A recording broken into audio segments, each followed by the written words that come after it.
Everyone wants to have strong dragons in the game, win duels, show them off to others, or fly like lightning.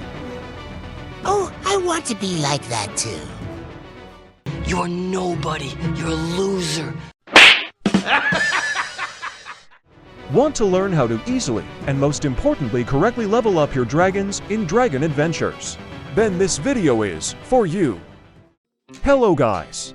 Let's see how to level up a dragon from the start, once you've got it, and it's level 1. I'll show you the example of this Skyrix. Its overall level and sublevels are at level 1. The first thing I recommend is to always bond your dragon whenever it needs it. It doesn't matter which of the 4 methods you choose, the effect will be the same, just the animation is different. Let me remind you that to raise the dragon's level by 1, you need to raise any 4 sublevels.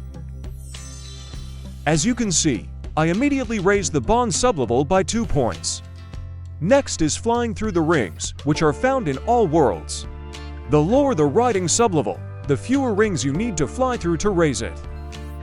A little later in the video, you will see a comparison of the required number of rings on higher level dragons. I only needed 16 rings. The combat sublevel can be increased by using bite or breath while gathering resources, killing mobs, or destroying walls behind which chests are hidden. When collecting resources, you deal 3 damage. Combat sublevel increased to 2. To summarize, I raised Bonb by 2 levels, riding by 1, and combat also by 1. In total, this is 4. As I said, this gave me an increase in the overall level of the dragon. It doesn't matter what level your dragon is, or what combat sublevel you are in, or what world you are gathering resources in, you always deal 3 damage. The same goes for destroying walls, you always deal 3 damage. One of the most effective methods to increase combat is to fight a boss. It doesn't matter what level your dragon is, or what world you are in. You will deal 6 damage with the exception of some dragons that deal 5 damage, but more on that later. Continuing the topic of leveling up combat, special attention should be paid to the mechanics of killing mobs. You may have noticed the levels written under each world in the portal. So these levels play an important role in how much damage you can do to mobs. Grassland is for level 2 or 3 dragons. Here is Skyrix level 2, so it only deals to damage to mobs. Let's once again confirm this by showing you the example of the dragon Cocovera, which is level 5. At this level, he will deal to damage in the jungle and volcano worlds. As you can see, my words were confirmed.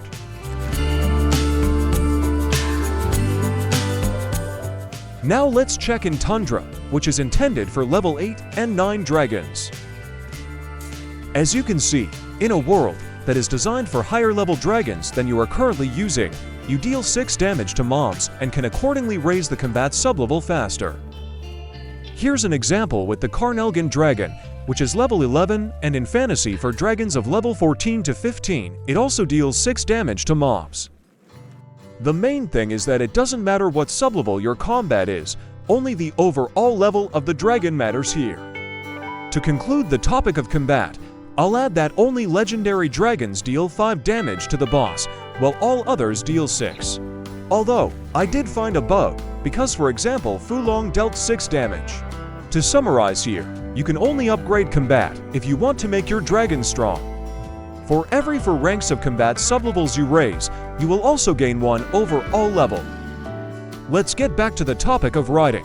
Here's an example of how many rings a level 11 dragon needs to fly. Again, you can constantly fly through rings, raise the riding sublevel to 50, and make the dragon as fast as possible, regardless of genetic traits, of course, if this dragon can breed.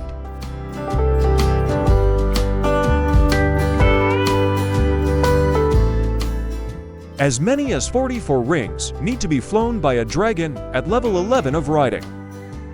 Now an example with Vilpiruth, the dragon with riding level 45.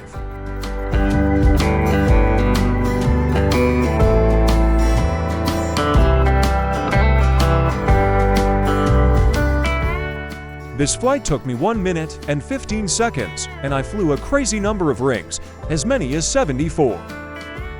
I advise you to pay special attention to stars with experience, who are found in all worlds. Small ones give 10 points randomly to one of 4 sublevels. The big ones give as many as 33 points, also randomly. I'm not telling you to fly and specifically collect these stars, but definitely pick them up when you see them. Finally, it remains to talk about all the nuances regarding the tracking sublevel. You already know that for any egg or chest you find, you get 6 points.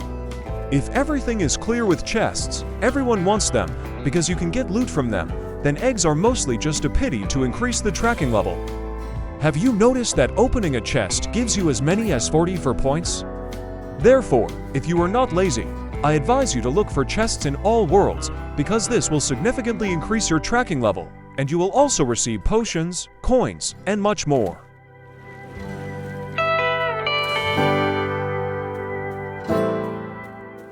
Once again about eggs, to get the maximum number of points, it is not enough to just find the egg, but to get it. For this, you will also get as many as 40 for points towards tracking. So let me draw my conclusion and give my advice. If you want to increase the overall level of the dragon, do everything in parallel while flying through the worlds. Flying through the rings you often automatically find something. Found a chest or egg, don't be lazy to collect them. The most effective way to level up combat is to kill mobs in worlds with a level higher than your dragon or fight a boss. Don't forget about stars with experience, they give a nice boost.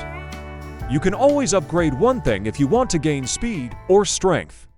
Of course, everyone has their own strategy. I just shared my experience with you. And of course, giveaway. What would we do without it? The first of the 3 dragons is this Fernifex with 5 mutations. The second dragon is this Vulpiruth, which is special to me because it is the first Vulp that I hatched myself. The third dragon is this Calidris in thematic alien colors.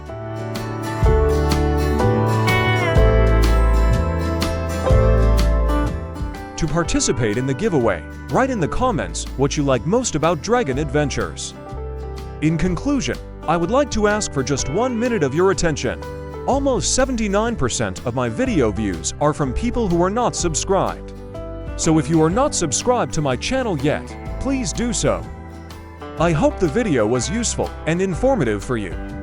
Thank you all for watching. Good luck to everyone.